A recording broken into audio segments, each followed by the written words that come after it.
Hola a todos y bienvenidos a un nuevo capítulo en nuestra exploración de la historia argentina. Hoy vamos a sumergirnos en uno de los eventos más emblemáticos y dolorosos de nuestra historia reciente, la Noche de los Lápices.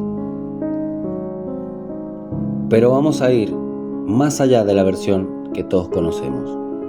Nos propondremos una relectura desde la perspectiva del revisionismo histórico peronista, para entender la complejidad, el contexto y la profunda intencionalidad política detrás de esta tragedia. ¿Están listos para desarmar un relato y reconstruir la memoria de los jóvenes que, más allá de víctimas, fueron militantes y héroes? Comencemos.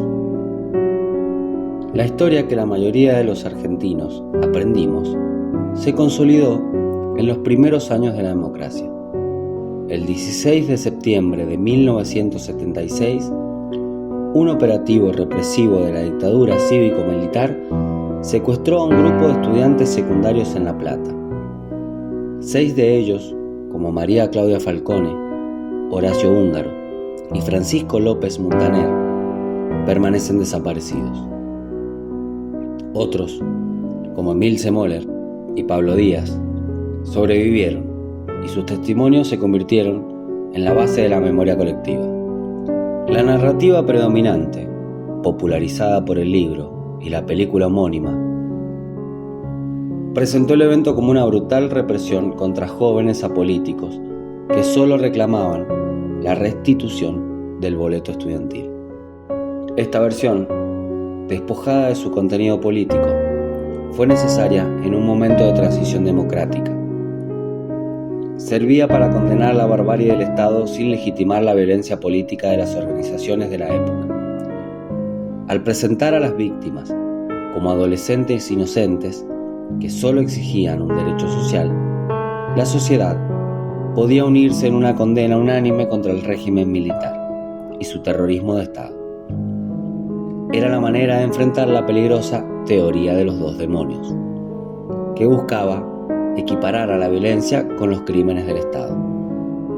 Pero, ¿qué oculta este relato? La verdad es que la mayoría de los estudiantes secuestrados no eran apolíticos. Pertenecían a la Unión de Estudiantes Secundarios, UES, una organización de la juventud peronista. Eran militantes con una conciencia política profunda. El boleto estudiantil, si bien fue una conquista de los jóvenes, no fue el motivo de su secuestro. La lucha por ese derecho había ocurrido un año antes, en 1975, y había sido exitosa. La dictadura, en agosto de 1976, decidió suspender el beneficio con un objetivo claro: identificar a los líderes que habían organizado esa movilización masiva. Los lápices no fueron una reacción a un reclamo, sino una operación de inteligencia cuidadosamente planificada. La figura de María Claudia Falcone es clave para entender esto. A sus 16 años, era una líder. No era la niña inocente del relato popular, sino una militante peronista comprometida con un proyecto revolucionario. El operativo de la dictadura fue una represión selectiva contra el proyecto político que ella y sus compañeros encarnaban. No los secuestraron por un reclamo estudiantil, sino por el miedo que la dictadura tenía a la juventud organizada. La Noche de los Lápices fue una de las primeras acciones del aniquilamiento masivo de la dictadura contra la militancia de base, el paso previo al terrorismo de Estado sistemático. Fue un mensaje brutal. El régimen no solo iba a reprimir, sino a extirpar cualquier forma de organización política que considerara subversiva, especialmente si tenía raíces peronistas y populares. Aquí es donde el revisionismo histórico peronista entra en escena. Esta corriente no busca justificar la violencia del Estado, que es indefendible, sino reinterpretar los hechos desde una perspectiva nacional y popular. Rechaza la noción de la víctima política y revaloriza a los lápices como militantes y héroes. Al reconocer la militancia de estos jóvenes, la tragedia adquiere otra dimensión. El crimen del Estado no fue solo el secuestro, la tortura y la desaparición de estudiantes. El crimen mayor fue intentar aniquilar un proyecto político de liberación. Desde esta perspectiva, la dictadura reprimió a la juventud porque tenían un sueño, una idea y una organización, no simplemente porque protestaban por un boleto. El revisionismo peronista defiende que no hubo dos demonios.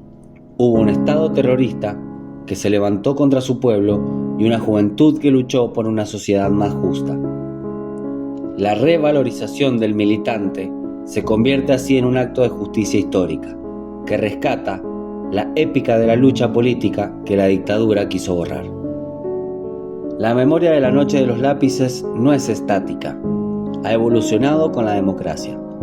A partir de los gobiernos peronistas del siglo XXI, el Estado empezó a resignificar el pasado, reconociendo la militancia de los jóvenes.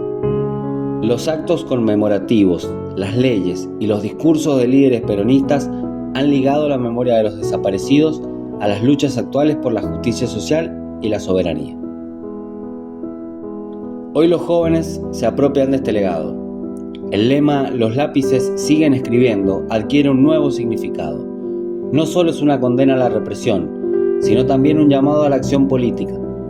La memoria de estos jóvenes se ha convertido en un motor de las luchas actuales, un símbolo de que el compromiso y la organización son la única forma de cambiar la realidad. En resumen, la Noche de los Lápices es una metáfora de nuestra historia. La narrativa inicial fue una herramienta necesaria para la transición, pero incompleta. El revisionismo histórico peronista nos invita a una relectura más profunda y honesta, a ver a los lápices no solo como víctimas, sino como jóvenes militantes que con un sueño de patria se enfrentaron al poder. La historia no es un libro cerrado, es un campo de batalla donde la memoria se construye día a día. Gracias por acompañarnos en esta reflexión. Hasta la próxima.